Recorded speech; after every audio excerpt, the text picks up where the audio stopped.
Assalamualaikum warahmatullahi wabarakatuh. Alhamdulillahi rabbil alamin.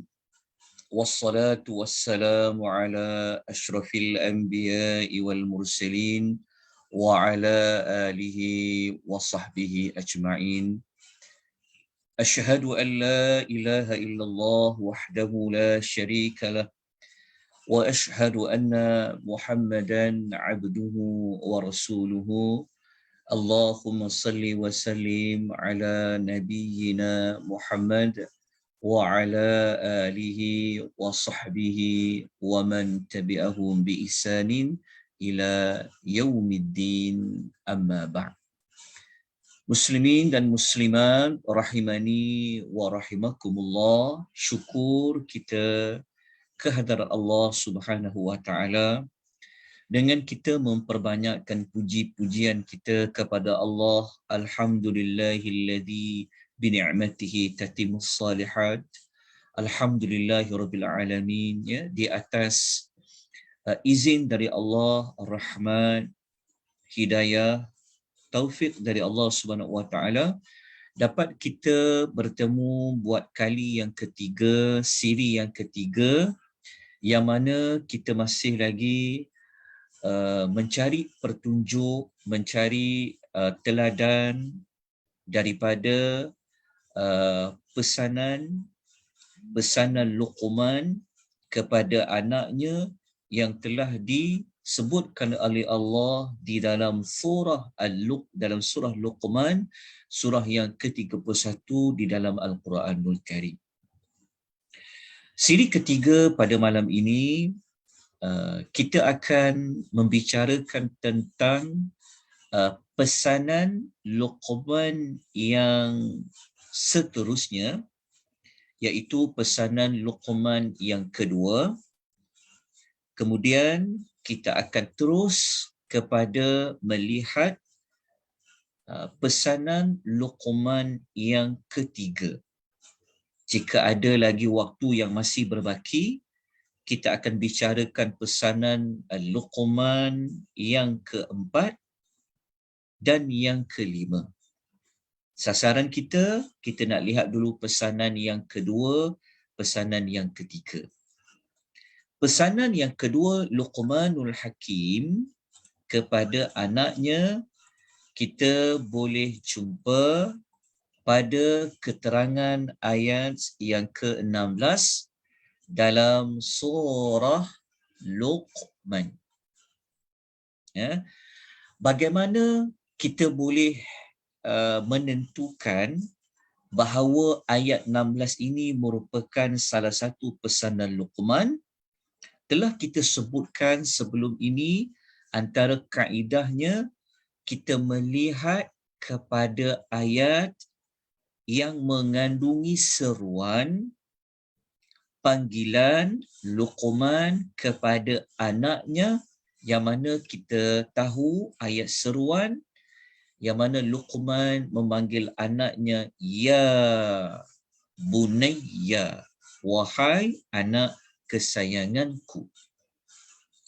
Sebelum ini, iaitu pada siri yang kedua, kita pada minggu lepas kita telah pun sama-sama melihat pesanan Luqman yang pertama yang berada pada ayat yang ke-13.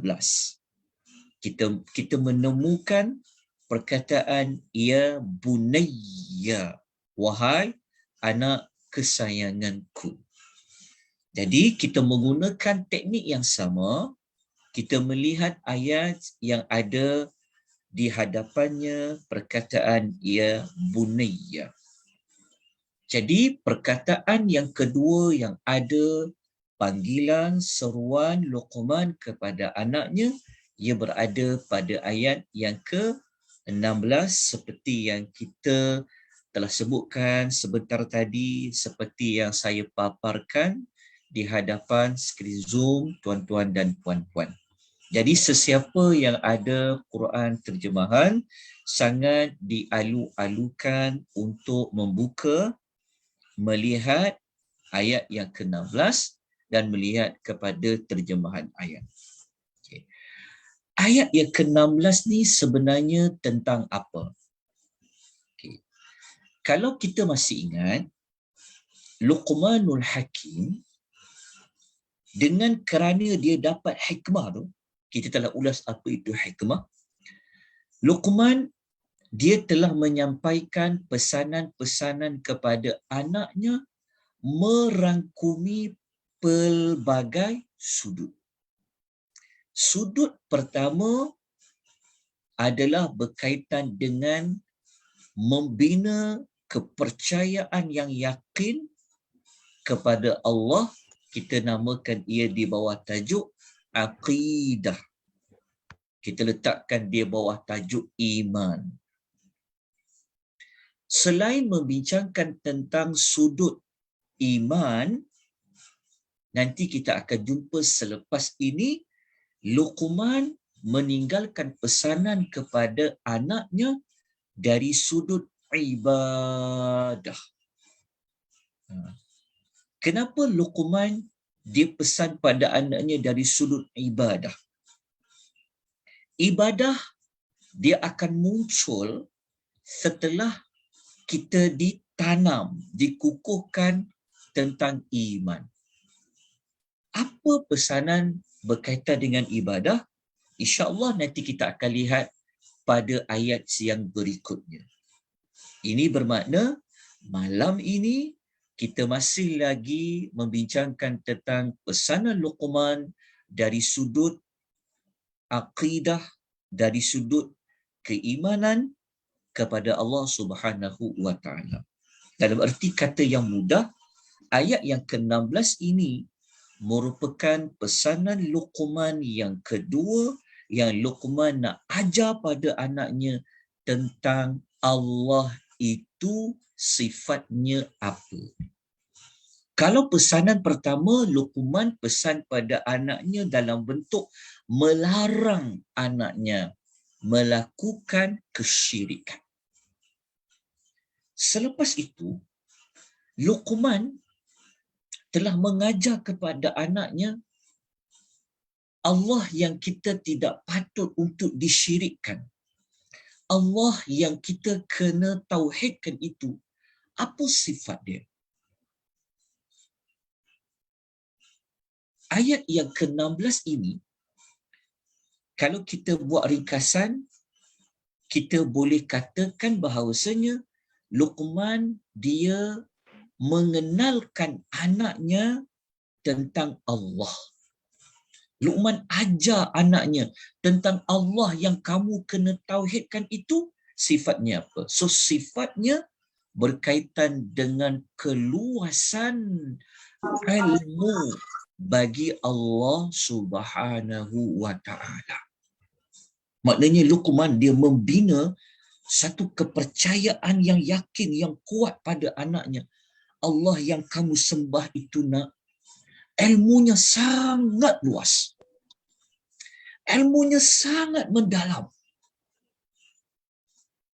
Kemudian, setelah Luqman menekankan ilmu Allah itu sangat mendalam, ilmu Allah itu sangat luas, maka Luqman mengkaitkan dengan segala tindak tanduk yang dilakukan, pasti Allah akan memberikan penghisapan.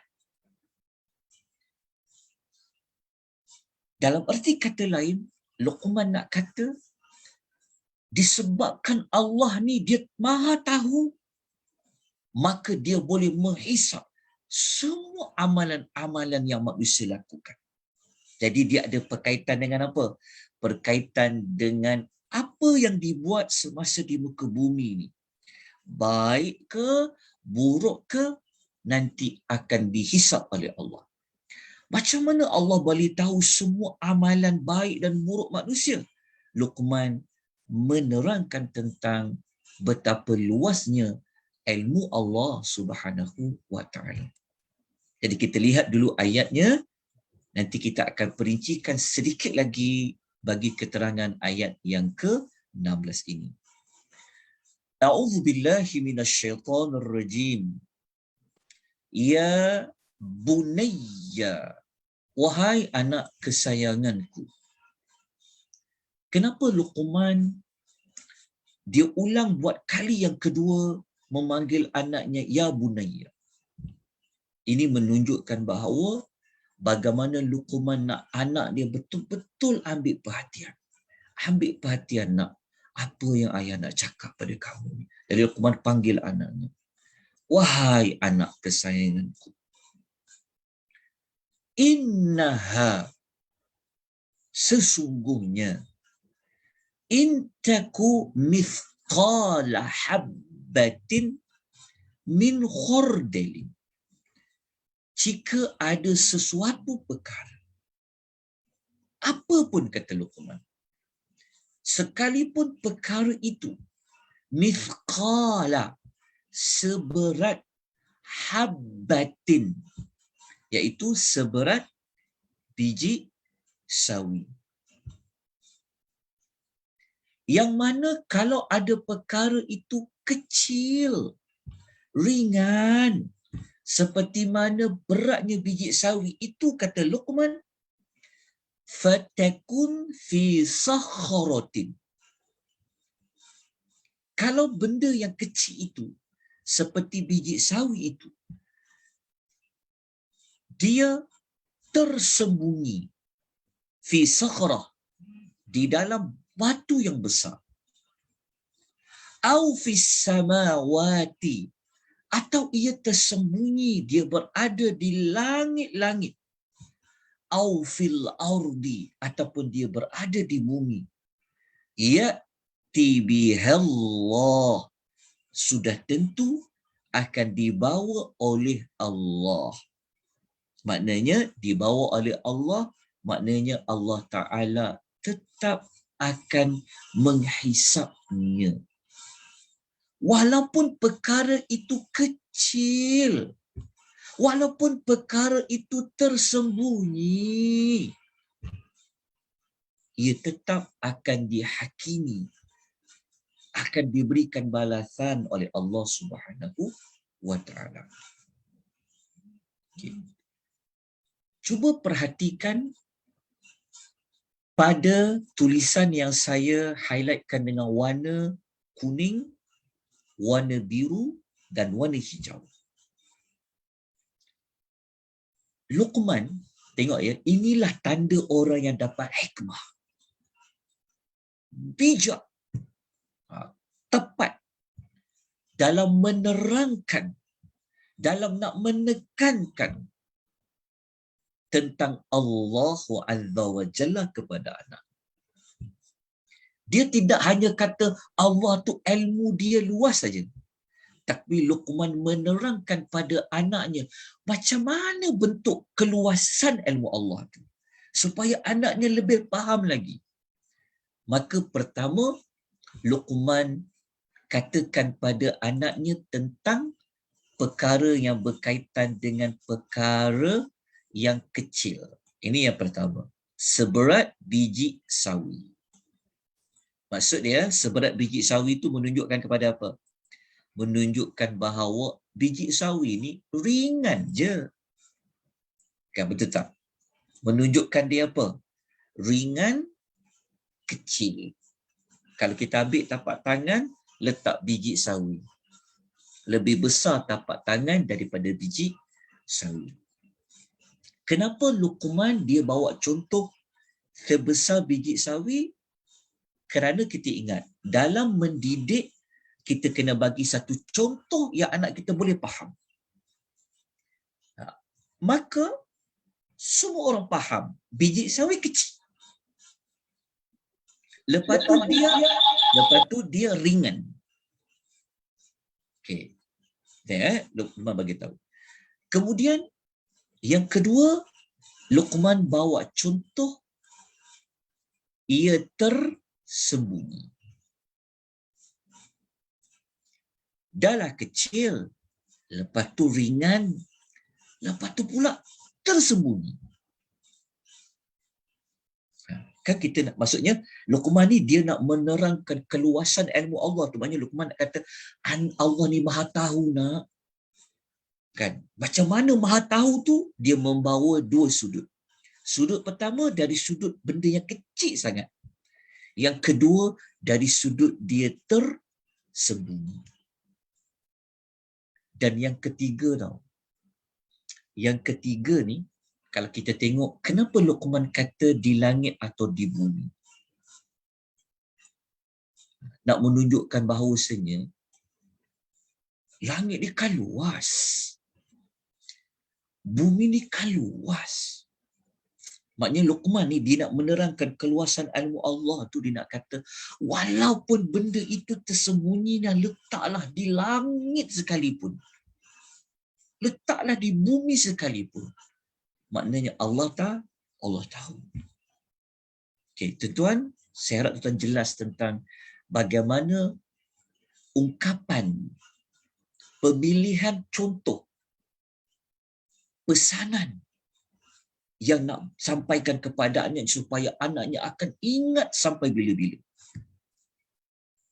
Kenapa Luqman dia bawa contoh benda itu tersembunyi di langit atau di bumi? Kenapa dia tak kata dia tersembunyi dalam hutan ke? Kenapa dia tak kata tersembunyi dalam sungai ke? Kenapa dia bawa contoh tersembunyi di langit dan bumi? Kerana kita sedia maklum, langit-langit ni luas, bumi ni luas. Sebenarnya Luqman nak kata bahawa seluas mana langit itu, seluas mana bumi itu, ilmu Allah tu lagi luas. Tengok. Jelas tak maksud? Moga-moga kita faham. Jadi, pada ungkapan pertama ni, kita dapat mengetahui bagaimana Luqman menerangkan keluasan ilmu Allah. Kecil pun Allah tahu. Tersembunyi pun Allah tahu. Letaklah luas mana langit pun, bumi pun Allah tahu setiap sesuatu perkara. Maknanya ilmu Allah Ta'ala ni luas tak? Mendalam tak? Oh, mendalam. Macam mana mendalam? Benda ringan pun Allah tahu. Benda kecil pun Allah tahu. Tersembunyi pun Allah tahu. Seluas langit pun Allah tahu. Sebab itu, penutup ayat 16, Luqman membuatkan kesimpulan dia. Allah tu tahu benda kecil, Allah tu tahu benda tersembunyi, Allah tu tahu seluas mana pun langit dan bumi. Diringkaskan, dibuat kesimpulan pada mengatakan Allah itu innallaha latifun khibir. Luqman kata sesungguhnya Allah ini maha latif, menghalusi, khibir, lagi maha mendalam ilmu Allah. Jadi latif dengan khabir dia berkaitan dengan ilmu Allah. Ya, bagaimana penutup ayat rangkapan ungkapan innallaha latiful khabir itu adalah kesimpulan yang dibuat oleh Luqman pada menyatakan ayat-ayat yang sebelum ini, pada ayat yang ke-16.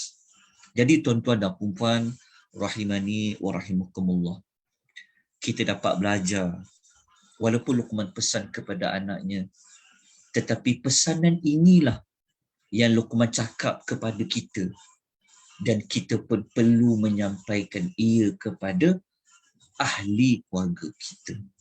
Nak menunjukkan kepada kita bahawasanya tidak ada apa pun pekerjaan, amalan yang dibuat oleh manusia ini di dunia ini, tidak ada yang Allah tidak tahu, dan tidak ada yang Allah Ta'ala terlepas pandang, tidak ada yang Allah tidak akan hisab. Semua Allah akan hisab. Jadi anaknya ditekankan tentang keluasan ilmu Allah Subhanahu Wa Taala. Secara tidak langsung, Luqman membina satu cara fikir kepada anaknya supaya apa? Supaya percaya, yakin dengan yakin bahawa apa yang kamu buat ini diperhatikan, diawasi oleh Allah Subhanahu Wa Taala.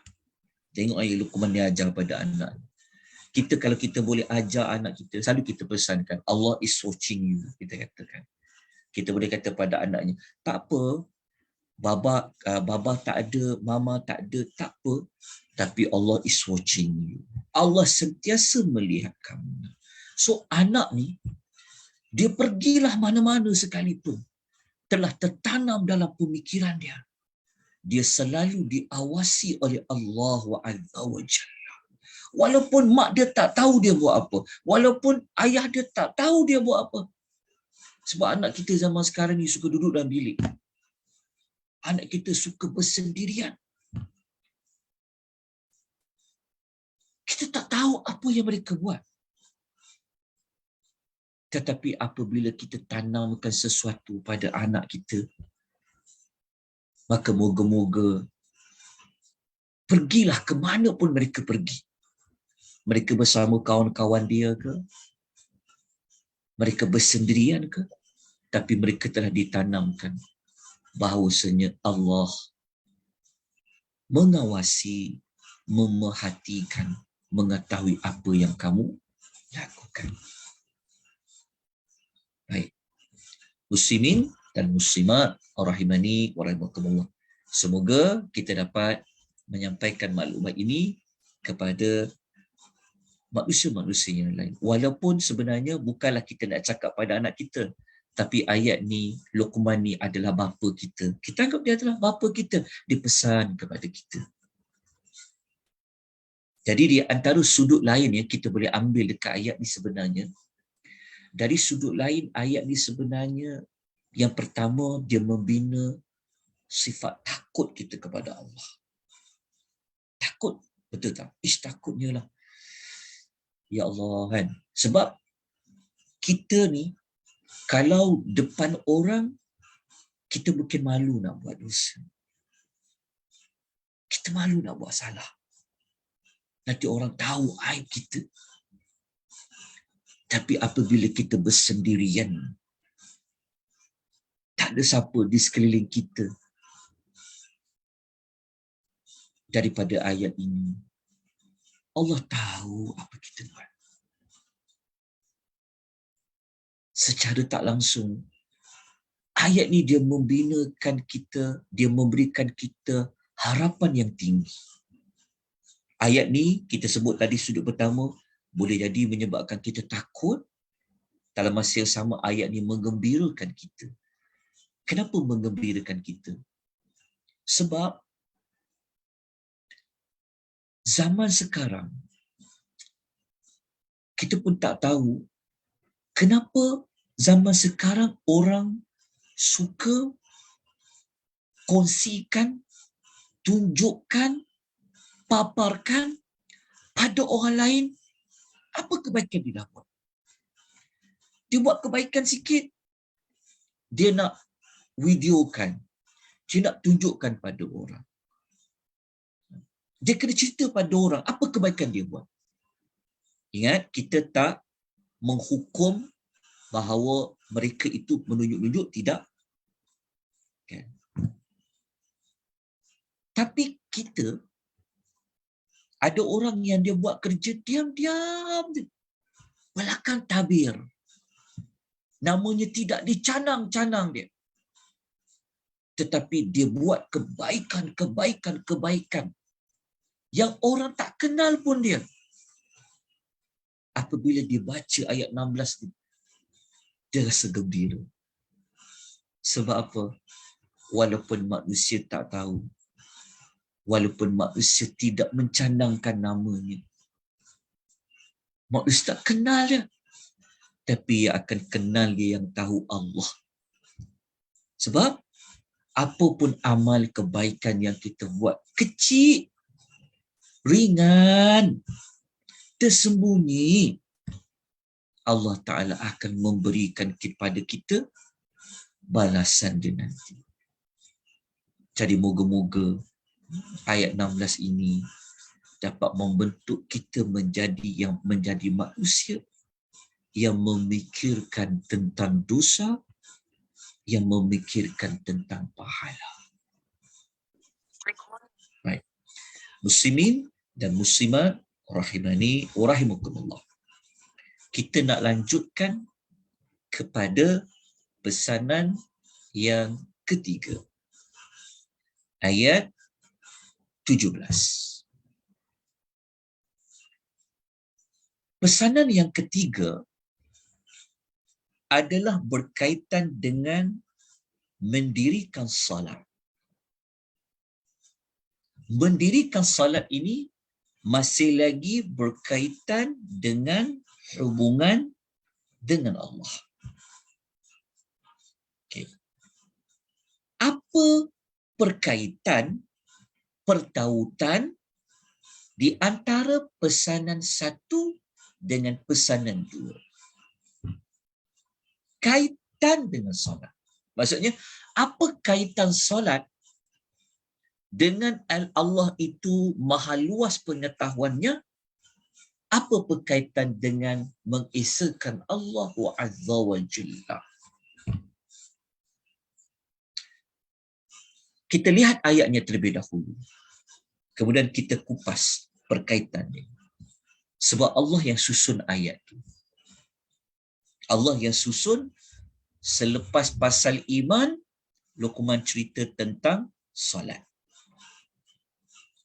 Okay, kita lihat ayat ini.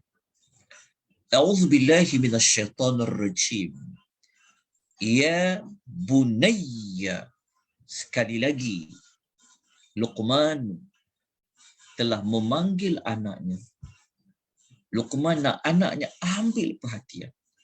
Dengan Luqman memanggil seruan, wahai anak kesayanganku, dia kata, aqimis salat. Dia kata, dirikanlah salat. Dalam erti kata lain, Luqman dipesan pada anaknya, sembahyanglah betul-betul. Maknanya sembahyang. Tapi sembahyang tu sembahyang yang benar-benar sembahyang. Kenapa kita perlu terangkan benar-benar sembahyang? Sebab ada perkataan aqimi, aqimi. Dirikanlah solat. Maksudnya betul-betul solat. Maknanya Luqman kata sembahyanglah. Tapi sembahyanglah dengan benar-benar sembahyang. Okey, ayat 17 ni dia ada beberapa pesanan lain. Tapi kita tak nak masuk lagi pada pesanan yang lain. Tapi kita ambil ayat 17 ni, pesanan pertama pada perintah mendirikan salat. Kita semua sedia maklum. Solat ni adalah jalan, cara manusia berhubung dengan Allah. 5 kali sehari semalam kita akan berhubung dengan Allah yang wajib. Kan? Apa berkaitan dengan pesanan satu dengan pesanan dua? Apabila manusia ini dia selalu berhubung dengan Allah, maknanya menunjukkan manusia itu apa? Ingat pada Allah. Kita dah sebut bahawa solat ni, apa fungsi solat? Solat fungsinya adalah mengingati Allah. Sebab tu solat ni dikerjakan untuk apa? Adalah untuk ingat Allah. Jadi siapa yang ingat Allah, dia akan solat. Apabila dia solat, dia telah berhubung dengan Allah. Apabila dia berhubung dengan Allah, secara tak langsung, dia telah memantapkan, dia telah menguatkan lagi apa? Kepercayaan dia yang kita pada pesanan yang kedua tadi. Itu yang ada pada konsep sembahyang ini, ada sifat khusyuk, ada sifat apa sembahyang ni betul-betul sembahyang. Tu yang saya tekankan tadi pada diri kalau solat. Hanya orang yang dia solat, betul-betul solat, dia akan nampak bagaimana dekat dia dengan Allah. Bagaimana dia rasa Allah itu wujud. Sebab tadi kan kita nak kata, macam mana kita boleh rasa Allah tu mengawasi kita, memperhatikan kita. Jadi cara dia untuk kita selalu ingat Tuhan supaya kita dapat gambarkan lagi, oh Allah Ta'ala sedang mengawasi aku ni. Aku kena berhubung dengan Allah.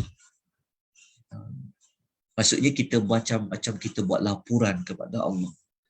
Kita berkomunikasi dengan Allah Azza wa Jalla melalui ibadat solat. Jadi dia ada lagi lah cerita tentang falsafah solat itu panjang pula. Kita boleh ceritakan. Memang perlu sebenarnya terang pada anak-anak. Ada apa dengan solat? Itu kena cerita falsafah solat.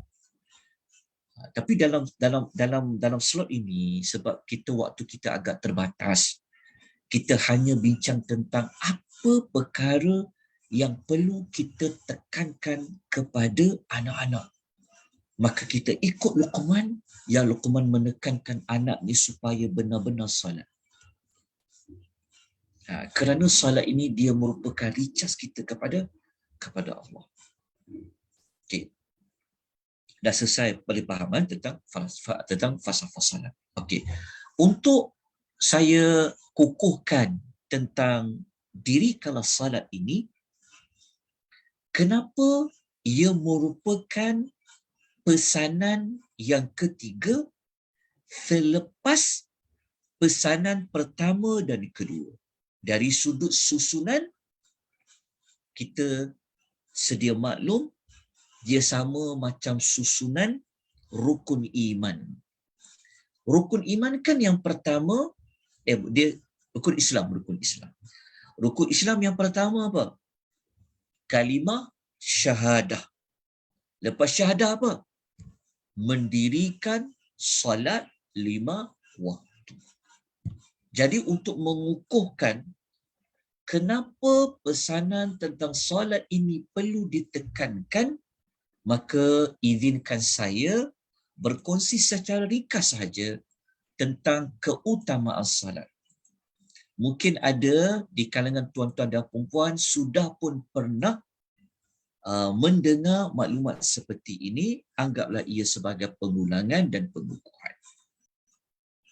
Okay. Dalam hidup kita, khususnya ibu dan bapa dan kita itu sendiri, perkara yang kita kena jaga adalah salat. Perkara yang kita kena selalu tekankan, kena tengok pada anak-anak kita, cucu-cucu kita, zuriat kita adalah tentang salat. Dah salat ke belum? Soalan kita kena tanya, dah salat ke? Ataupun soalan kita jangan lupa tanya, salat. Bukan sekadar kita tanya, dia belanja cukup tak? Ada kerja rumah tak? Betul tak? Bukan sekadar kita tanya tentang dah makan ke minum. Tetapi kita kena tanya soalan yang sering kita tanya, salat ke tak salat? Kalau anak perempuan yang sudah dewasa, kita tanya, boleh semayang ke tak boleh semayang?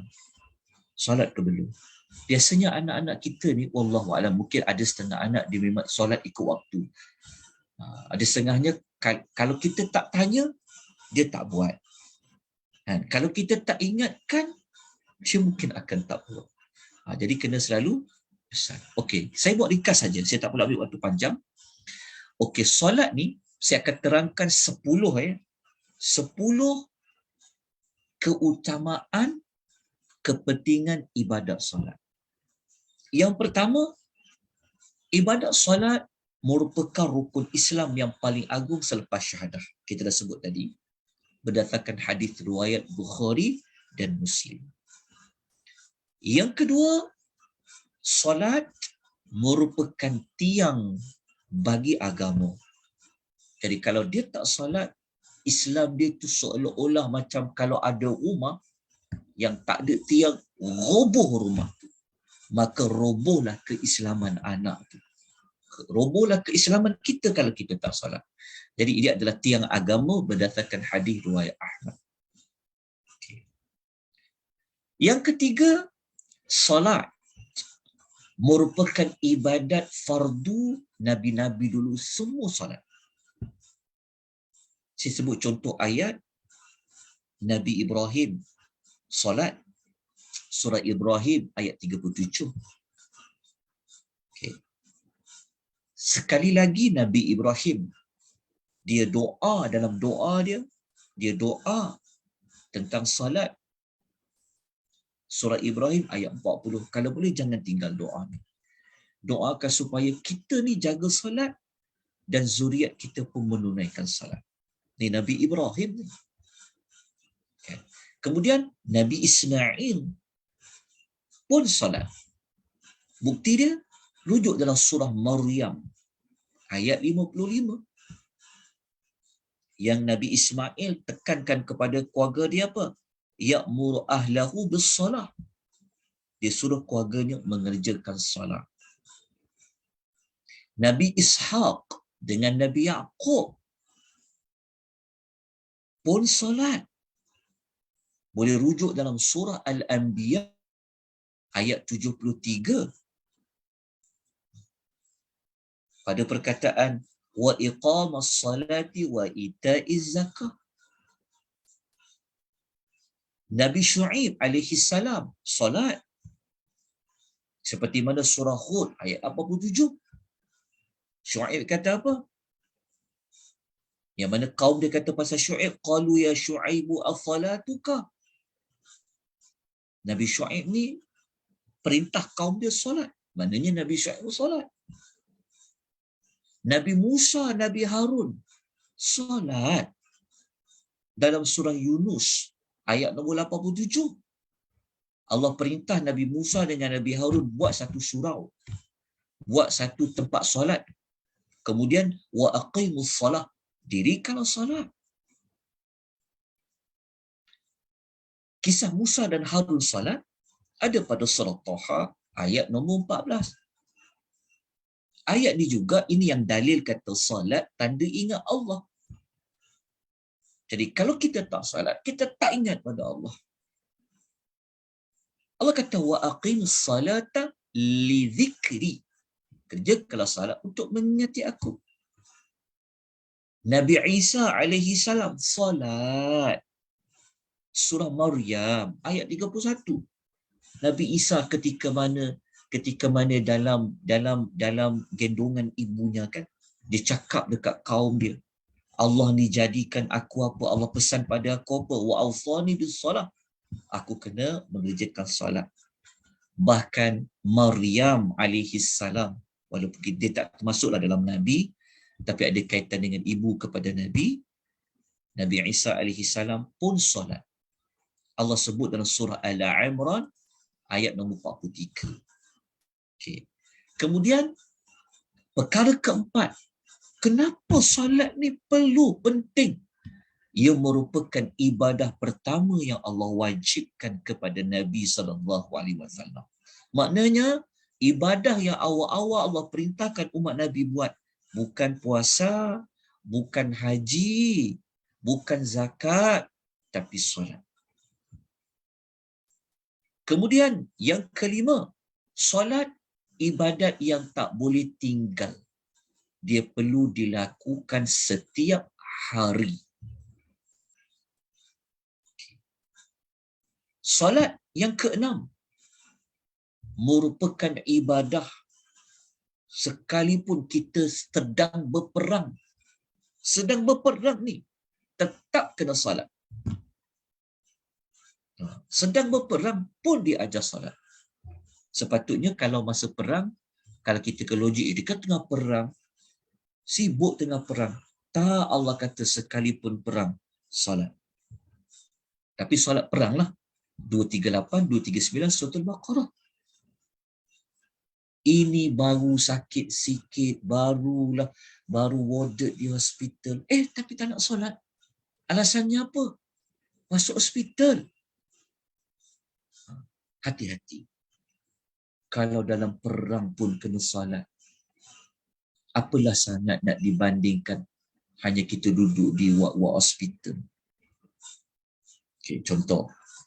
Yang ketujuh, solat ni kena buat macam mana sekalipun kalau tak ada air, ganti dengan tayamum. Sampai macam tu. Suratul Maidah ayat nombor 6. Yang ke-8, solat tetap kena buat. Kalau sakit tak boleh nak, maksudnya kalau dalam sakit pun kena solat. Kalau tak mampu berdiri, duduk. Kalau tak mampu duduk, mengiringlah. Last kali kalau tak boleh buat apa dah, isyarat kepala saja. Contoh. Maknanya kenapa sampai tahap macam tu? Allah kata solat. Itulah cara kau berhubung dengan Allah. Bayangkan ketika sakit inilah kita perlukan Allah. Kenapa tak solat? Sepatutnya ketika sakit inilah kita minta tolong Allah. Tapi ada cara solat orang yang sakit. Menunjukkan bahawa Allah Ta'ala tak bagi sedikit ruang pun untuk tinggal solat. Yang ke-9, solat ni merupakan isi kandungan dakwah. Maksudnya kalau kita nak berdakwah, selepas kita ajak orang supaya mentauhidkan Allah, seruan yang kedua yang mesti kena cakap tentang solat. Okay. Yang ke-10, solat merupakan di antara pesanan akhir Nabi SAW. Nabi pesan, penghujung kalimah Nabi sampaikan sebelum Nabi wafat, Nabi tekankan tentang as-salata wa ma malakat aymanukum. Nabi kata solat, kata Nabi, solat. Ada banyak lagi lah kepentingan lain, keutamaan dia, cuma cukuplah yang ini. Ya, kalau kita nak tambah yang nombor 11, mungkin kita boleh kata musafir pun, jauh macam mana pun musafir, tetap kena solat. Tapi Islam bagi ruang jamak atau qasar. Nak menunjukkan apa? Tak ada ruang pun untuk Allah memberikan kita meninggalkan ibadat salat. Menunjukkan apa? Solat ni ada sesuatu. Allah tak nak kita berpisah dengan dia. Allah nak kita berhubung dengan dia. Caranya adalah pada solat. Maksudnya kalau kita tak solat ni macam kita tak nak berhubung dengan dia. Tak nak berkomunikasi dengan Allah. Jadi situ berat tu. Betul Luqman kata pada anaknya tentang ibadat salat. Okey. Cukuplah penerangan ringkas pada malam ni tentang ibadat salat ni. Jadi kita nak terus lanjutkan dengan pesanan Luqman yang berikutnya. Okey. Kita pergi kepada pesanan yang keempat dan pesanan yang kelima. Okey. Pesanan yang Allah subhanallah, saya terkejap ya. Saya tersilap. Kejap ya. Bagi saya betulkan sekejap. Pesanan 5. Kejap. Suruh buat baik dan cegah yang mungkar. Okay, sekejap puan ya, saya betulkan nota saya di slide ni, saya macam seperti tertinggal sekejap. Okey. Itu saya dah mula dah. Okey, saya tunjukkan sekejap ya. Okay.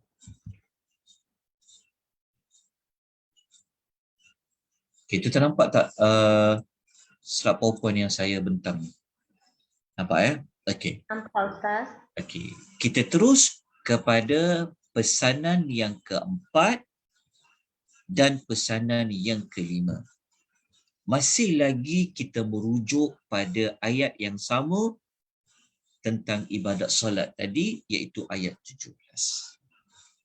Okay, kita lihat dulu ayat dia, kemudian kita akan bincangkan kenapa selepas solat kena buat amar ma'ruf nahi munkar. Kenapa susunannya macam tu? Okay. Kita tengok ayat dia dulu. A'udzu billahi minasyaitonir rajim. Kita terus pergi kepada dokumen pesan, tengok yang tulisan warna biru, yang saya highlightkan dengan warna biru dengan warna kuning. Yang warna biru tu pesanan yang keempat. Wa'mur bil ma'rufi.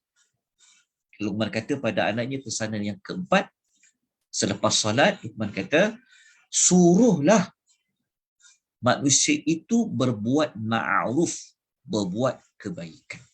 Tuhan kata, ajak, suruh orang manusia lain buat kebaikan. Pesanan 5, Luqman kata, wanha anil munkar.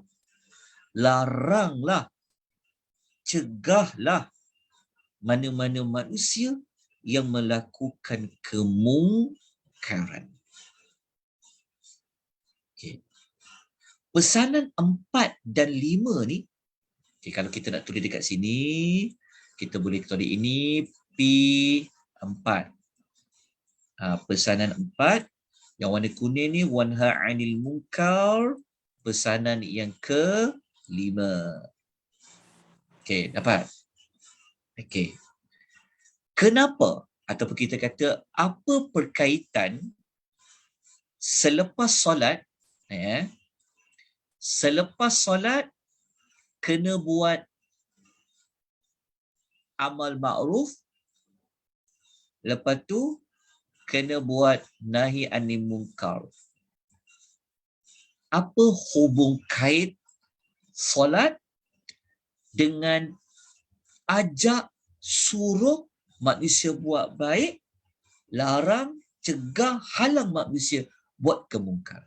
Apa berkaitan dia? Boleh siapa-siapa kongsikan? Sebab kisah Luqman ni dah banyak kali tuan-tuan dengar dan tuan-tuan ikuti. Siapa tak tahu kali yang keberapa siri tuan-tuan ikuti pengisian pada malam ni dan sebelumnya. Okey, siapa boleh ni kita lihat dari sudut pandang tuan-tuan dan puan-puan. Apa berkaitan? Ya, silakan. Tujuan solat tu memang untuk mencegah untuk mencegah fahsyah dan munkar. Tujuan solat? Di salah satu dia memang dapat untuk mencegah fahsyah dan munkar. Okey. Okey. Betul. Okey. Lepas tu apa kaitan dengan amar ma'ruf nahi munkar? Berkaitannya apa? Apa berkaitan dengan amar ma'ruf nahi munkar? Okey, betul dah tu Kak. Betul dah tu. Kaitkan dia dengan amar ma'ruf nahi munkar. Okey. Ada siapa-siapa lain yang nak berkongsi sudut pandang? Okey, tak ada ya. Okey, tak apalah. Okey. Wallahu alam, ini sudut pandang dapatan yang saya temui daripada ulasan para ulama. Kenapa Luqman suruh anak dia salat? Kemudian baru amar ma'ruf nahi munkar. Okay. Kita tahu kalau solat ia berkaitan dengan hubungan seseorang individu dengan Allah. Kalau amar ma'ruf nahi munkar adalah berkaitan hubungan seseorang individu itu dengan manusia yang lain. Oh, Ustaz, hablum minallah, hablum minan nas. Okey, betul. Itu berkaitan dia. Okey. Dari sudut solat tu sendiri, okey, Allah sebenarnya dari sudut pandang dapatan dia, okey, kalau kita betul-betul solatlah, kalau kita betul-betul solat, apa yang kita dapat daripada solat tu? Kak Liza sebut tadi tu dah. Okey, kalau kita solat, kita tulis ayat dia. Ayat rujukan dia. Dalam surah Al-Ankabut, ayat nombor 45. Surah Al-Ankabut, ayat nombor 45, tuan-tuan akan menemui Allah memberitahu hasil impak kalau betul-betul solat dapat apa? Allah kata, wa aqimis salata, dan dirikanlah salat, innas salata tanha 'anil fahsya'i wal munkar. Allah kata Sesungguhnya salat dapat mencegah individu yang salat itu daripada perbuatan yang keji, perbuatan yang mungkar. Maknanya Tuhan nak bagi tahu, kalau kita solat, diri kita sendiri ni sebenarnya telah pun dapat menjauhkan daripada buat benda mungkar, buat benda keji. Itu hasil daripada solat. Okey. Setelah diri kita ini dah dapat bentuk diri sendiri jauh daripada perkara mungkar dan keji, maka kita pun digesa untuk ajak orang lain supaya jangan buat benda-benda yang mungkar, tapi buatlah benda-benda yang baik. Faham tak maksud dia? Seolah-olah kata, sebelum kita nak mencegah orang lain, maka diri kita itu dulu perlu dicegah. Jadi macam mana kita nak mencegah daripada mungkar ini? Laluannya adalah daripada solat. Maknanya kalau kita solat, daripada solat tu sebenarnya kita telah menjaga diri kita daripada fahsyat wal munkar. Apabila diri kita sudah terjaga, maka kita ini juga perlu mengajak orang lain supaya janganlah buat kemungkaran. Maksudnya, baiki diri dulu melalui solat, lepas tu baiki orang lain. Itu perkaitan pertama. Perkaitan yang kedua adalah kalau kita nak cegah orang buat benda mungkar, kalau kita nak ajak orang buat benda baik ni, saya nak tanya, apa sambutan ataupun apa reaksi manusia di luar kita, manusia yang ada sekeliling kita, apabila kita ajak dia buat benda baik? Contoh kita ajak dia, mailah belajar, jomlah mengaji. Apa reaksi mereka? Apa pula reaksi manusia yang lain kalau kita larang dia? Tak boleh buat macam ni. Apa reaksi pada manusia? Yang tak suka. Mereka tak suka. Ada yang suka tu alhamdulillah lah. Tapi akan ada yang tak suka. Kalau tak suka tu, dia akan bawa kepada perli tak? Cemooh tak? Ada yang tak suka. Macam-macam nanti ada orang kata. Ini akan menyebabkan kita rasa apa? Kita ajak benda baik, tapi membantah lawan cakap kita. Apa perasaan kita yang kita hadapi? Rasa geram. Kita rasa geram. Kita rasa macam kecil hati, kecewa kan? Kita rasa lemah. Kenapalah anak aku sendiri tak nak dengar cakap aku? Ahli keluarga aku sendiri tak nak buat apa yang aku ajak kepada kebaikan kan? Apa kaitan dengan solat? Kaitan dia adalah solat ini merupakan satu kekuatan untuk kita berhadapan dengan manusia lain.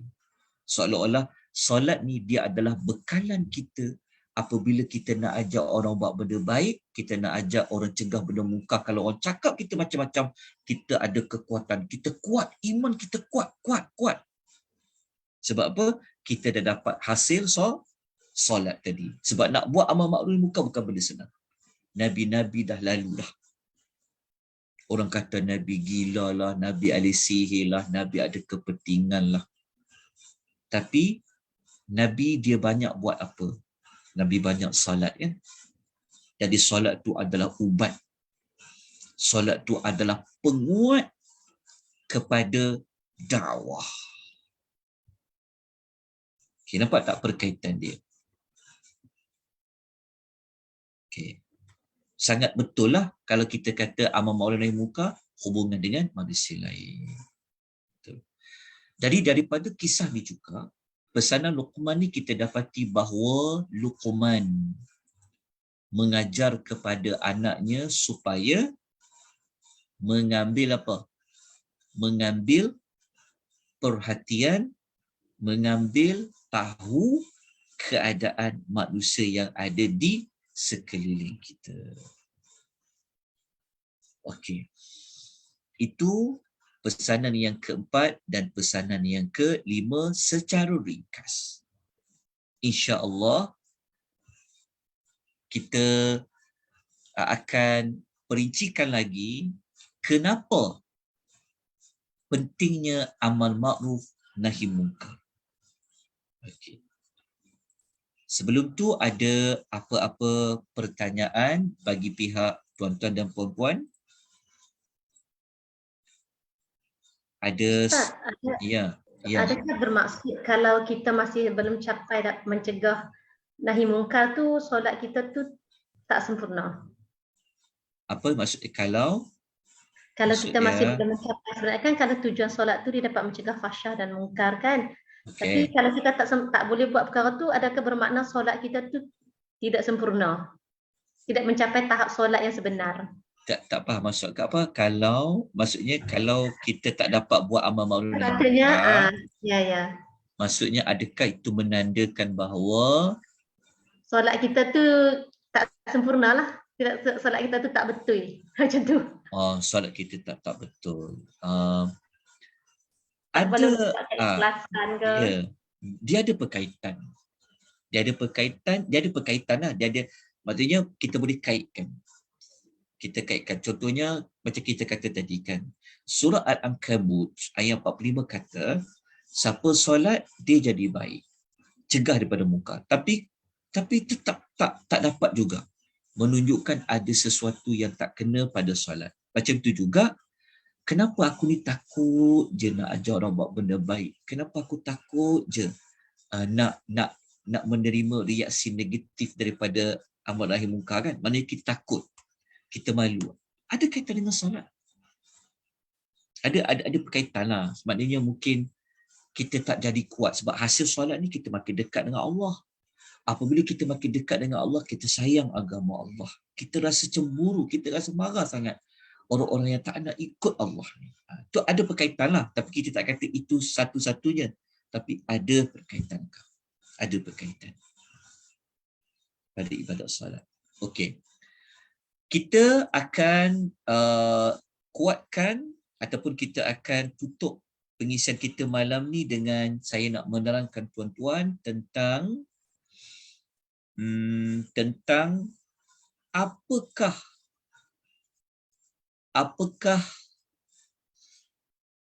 kesan buruk jika kita mengambil jalan hidup sendiri-sendiri. Jangan kisahlah jiran sebelah nak buat apa, orang taman kita nak buat apa, orang lain nak buat apa. Apa kesan buruk dia? Kita tak peduli langsung. Kita sendiri je. Ajak orang buat baik pun tak nak, apatah lagi cegah nak orang buat benda munkar ni lagilah. Okey, so apa kesan buruk dia? So saya kongsikan tuan-tuan perempuan. Cuma nota ni saya boleh dapat kemas kini dengan baik. Nanti saya cuba insya-Allah siapkan dengan lebih cantik. Okey, tuan-tuan nampak tak slide yang saya paparkan ni tentang amar ma'ruf nahi munkar ni? Saya rasa saya ada slide yang baru. Okey, nampak? Okey, begini. Kita tutup maklumat kita, pengisian kita malam ni dengan kita nak mengukuhkan kenapa Luqman pesan anaknya amal ma'ruf nahi munkar. Okey. Saya. Okey. Nampak tajuk kesan buruk meninggalkan amal ma'ruf nahi munkar. Okey, nombor 1. Kalau kita mengambil jalan tak nak peduli orang lain, maka kita boleh termasuk dalam kumpulan manusia yang mendapat laknat Allah. Dalil dia surah Al-Maidah ayat 78 hingga 79. Allah kata, lu'inal ladzina kafaru min bani Israil ala lisani Dawud wa Isa bin Maryam. Dzalika bima 'asaw wa kanu ya'tadun. Allah kata orang kafir di kalangan Bani Israel ini telah dapat laknat, maknanya mereka telah dilaknat oleh Nabi Daud dan Nabi Isa. Kenapa? Kerana ni disebabkan mereka mendahaka dan melampaui batas.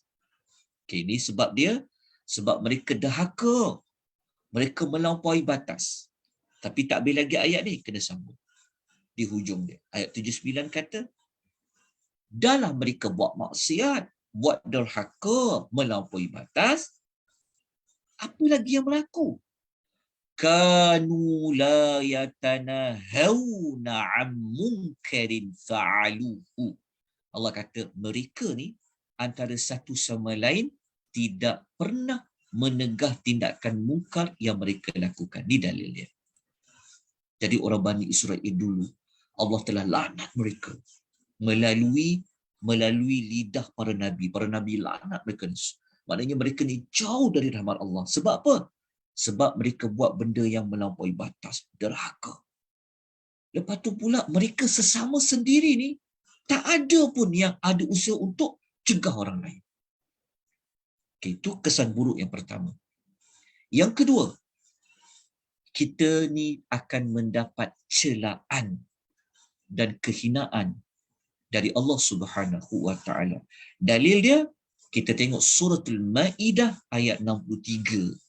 Al-Maidah ayat 63 Allah kata apa? Dekat mana celaan dia? Dekat belakang. Allah kata labisa ma kanu yasnaun. Allah kata amat buruklah. Allah kata amat buruklah apa yang telah mereka kerjakan. Apa yang mereka kerjakan amat buruk ni? Allah kata la laula yanhahumur rabbaniyuna wal ahbaru an qawlihimul ithma wa aklihimus suhta. Allah kata alangkah baiknya kalau ketua-ketua agama dan pendeta-pendeta mereka melarang mereka. Maksud dia, alim ulama di kalangan ahlul kitab, mereka tak larang pun kaum mereka bercakap benda-benda yang dusta, makan yang haram. Mereka tak nak dia peduli. Itu yang ada istilah dosa peribadi. Tak payahlah ambil peduli. Orang lain nak buat, biarlah dia buat, itu hak dia. Siapa yang cakap macam tu, sampai semua orang tak ada satu grup kumpulan yang tegur, jadi macam ayat surah Maidah ni lah. Lama dah Allah cakap dalam Quran. Allah kata, alangkah baiknya kalaulah alim-alim ulama ni larang mereka. Maknanya, cakap benda yang mereka buat. Lepas tu Allah kata, perbuatan tak melarang ni, kata Allah, amatlah buruk apa yang mereka telah kerjakan. Okay. Yang ketiga, kesan buruk dia akan bertambahlah banyak lagi maksiat, akan bertambahlah banyak kerosakan. Dalil surah Ar-Rum ayat 3 ayat 41. Kita pun tahu ayat ni. Allah kata macam-macam kerosakan dah berlaku dekat darat. Laut pun dah berlaku kerosakan. Allah kata semua tu sebab tangan-tangan manusia. Jadi kalau tak ada orang nak tegur, orang yang buat kerosakan di darat, yang buat kerosakan di bumi, semua orang mengambil tindakan, biarlah, bukan tak kacau hidup aku pun. Nanti akan jadi apa? Akhirnya rosak. Di laut, di darat, gejala sosial dah banyak. Kesan dia apa? Kesan dia pertama buruk. Tapi kalau ada kumpulan manusia yang cegah, lama-lama yang buruk tu jadi kurang. Itu yang ada gerakan yang buat gerakan untuk mengurangkan rasuah. Itu satu usaha yang sangat baik. Apabila kita duk kempen, buat kesedaran, masukkan dalam silibus sekolah anak-anak, ajak mereka supaya jujur, amanah, jaga integriti, jangan makan rasuah, maka lama-lama budaya rasuah ni akan berkurangan. Tapi kalau kita mengambil jalan tidak ambil peduli, akan menyebabkan maksiat itu berlaku dengan berluasa dan akhirnya kadang-kadang tempiasnya kena kepada ahli keluarga kita. Jadi kalau kita boleh cegah, lama-lama kurang, akhirnya hilang. Okey. Yang keempat, ini juga kita bimbang. Inilah salah satu apabila kita kena timpa musibah, ada kaitan dengan tidak mengajak manusia benda baik dan tidak buat amal ma'ruf nahi munkar. Allah sebut dalam surah An-Nahl ayat 112. Allah kata apa? Ini kalau kita baca cerita ni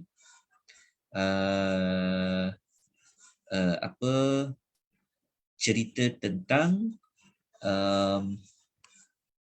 manusia yang dia kufur, orang yang kufur nikmat. Kufur nikmat ni akhirnya menyebabkan menyebabkan Allah tarik nikmat. Orang yang buat maksiat ni sebenarnya dia telah kufur, dia telah buat dia bermaksiat ni, jika dibuat tanpa dicegah, maka akhirnya kita takut Allah tarik nikmat tu, Allah hantar musibah. Seperti mana kisah Allah bagi satu perumpamaan, ada satu negeri ni aman, damai mula-mula dia. Rezeki dia banyak. Tetapi penduduknya kufur, maka Allah merasakan mereka lapar dan mereka takut. Jadi itu kesan maksiat kalau tak diubah dia. Maka kalau nak ubah dia, maka perlu ada pihak-pihak yang cegah. Okey. Kita bimbang, Malaysia ni kaya, akhirnya Allah tarik nikmat kekayaan. Malaysia ni makanannya cukup, tiba-tiba Allah tarik nikmat tu. Sebab apa? Sebab maksiat makin berluasa. Pihak yang nak berusaha mencegah, makin lama makin kurang, makin lama tak nak ambil peduli, kita bimbang. Allah timpakan musibah. Okey, nombor 5 dikaitkan dengan doa yang dibaca tak dikabulkan. Kenapa kita doa ni Allah tak kabulkan? Ada kaitan dengan amar ma'ruf nahi munkar. Ini dalam hadis ya. Tengok Nabi kata apa. Nabi sebut dalam hadisnya, Nabi sallallahu alaihi wasallam bersabda, demi Rabb yang diriku berada di tangannya, hendaklah kamu menyuruh yang ma'ruf dan mencegah yang munkar. Nabi kata, Nabi perintahkan. Kalau tak buat, kata Nabi, hampir sahaja Allah menurunkan siksaan kepada kamu, ni kita kata tadi, musibah, dan kamu doa pada ketika itu, doa kamu tidak akan dikabulkan. Nabi kata. Ya, pada waktu tu kalau semua rakyat menadah tangan doa kepada Allah, kita tak tahu apa lagi akan berlaku. Waktu tu kalau kita doa kita tu Allah tolak, Allah tak kabulkan. Kerana dia sebab apa? Kerana disebabkan kamu biar maksiat tu berleluasa, menyebabkan apa? Hampir-hampir doa kamu tidak akan dikabulkan. Maknanya ada kaitan dengan doa. Okey. Jadi itulah beberapa penerangan ringkas 5 kesan buruk jika kita tidak mendengar nasihat Luqman dan kita membiarkan dia. Ada soalan dekat chat. Ya, ada soalan. Soalan apa tu? Ustaz, boleh ke kita ignore orang tu kalau kita dah ajak tapi dia orang tak nak follow? Okey, kita ignore kalau boleh. Teruskan lagi dakwah. Jangan berhenti. tambah-tambah lagi kalau dia orang dekat dengan kita, selagi tak mendatangkan keburukan pada kita, teruskan dakwah. Dia ignore, tapi tugas kita terangkan, sampaikan lagi. Jelas faham maksud dia? Maknanya kena berulang-ulang kali menyampaikan dakwah. Kita dalam menyampaikan dakwah, ajak orang buat benda baik, cegah benda mungkar ni, bukan kita melihat, Allah tidak melihat kepada dia ikut ataupun tidak, tetapi Allah menilai pada usaha kita, ya. Hati, hidayah yang Allah campakkan dalam hati itu, ia adalah milik Allah. Kerja kita dakwah aja. Menggunakan pendekatan yang pelbagai lah. Itu pun termasuk dalam tuntutan sebagai seorang hamba kepada Allah. Baik, teruskan. Ada apa-apa lagi soalan kalau ada? Okey. Maknanya tak boleh putus asa lah Ustaz. Tak perlu putus asa. Nanti dekat ayat yang sama ada jawapan yang Luqman sampaikan. Dekat jawapan tu maksudnya nanti Luqman pesan dekat anaknya supaya sabar. Kenapa ucapan sabar itu diletak selepas amar ma'ruf nahi munkar? Menunjukkan bahawa nak buat kerja amar ma'ruf nahi munkar ni kena banyak sabar. Tapi apa kekuatan dia spiritual nak cakap ni, nak cakap karang. Kan kita selalu nak cakap kan, penguat dia pada solat tadi. Solat tu penguat dia, lepas tu petua dia lain, sabar. Sebab tu dalam ayat 17 tu kita akan jumpa pesanan tentang sabar. Kita akan jumpa tentang sabar. Okey. Boleh? Ada sebarang persoalan lain? Kalau tak ada, insya-Allah nanti kita jumpa lagi pada minggu hadapan. Pertemuan kita yang keempat, siri yang keempat, kita akan melanjutkan lagi dengan pesanan Luqman yang ke-6 dan pesanan Luqman yang ke-7. Jadi saya minta maaf kerana saya tidak dapat nak memperincikan setiap pesanan tersebut. Jadi saya cuma sebut dengan kadar penerangan yang ringkas lah. Kalau nak bincang tu panjang. Contohnya amar ma'ruf nahi munkar tadi, kita boleh bincang tentang apa kebaikan kita dapat. Kita boleh bincang tentang bagaimana cara nak ajak buat benda baik. Itu kita kena bincang pada pengisian yang lain. Sebab kita sebenarnya tujuan kita nak mencari petunjuk daripada pesanan Luqman. Mencari pesanan Luqman, sekurang-kurangnya kita tahu apa pesanan Luqman yang kita dah buat, apa yang kita belum lagi buat, apa yang prioriti yang kita kena buat, apa yang kita kemudiankan. Itulah di antara tujuan utama kita buat slot untuk tajuk ini. Dan insya-Allah kita jumpa sekali lagi siri yang keempat pada minggu hadapan. Kita melihat kepada pesanan yang berikutnya. Mohon maaf atas kekurangan dan kelemahan saya. Begitu juga dengan nota yang saya belum dapat sediakan seperti kebiasaannya. Jadi ada selepas raya ni dia ada nak masuk lepas Ramadan, dia banyak tugasan yang saya perlu susun dengan baik. Saya masih lagi tidak dapat menguruskan waktu untuk nota tu. InsyaAllah saya ada azam nak buat tu. Cuma tengah bahagikan waktu, moga-moga Allah lapangkan. Allah bagi keizinan.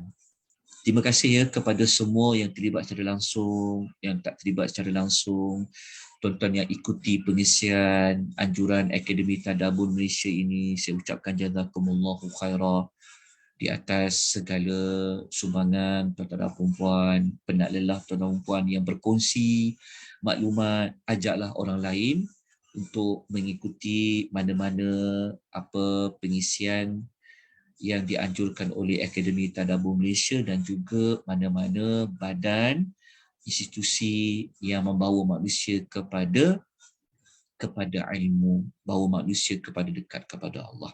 Aqulu qali hadza wa astaghfirullahal azim wa billahi taufiq wal hidayah. Wassalamu alaikum warahmatullahi wabarakatuh.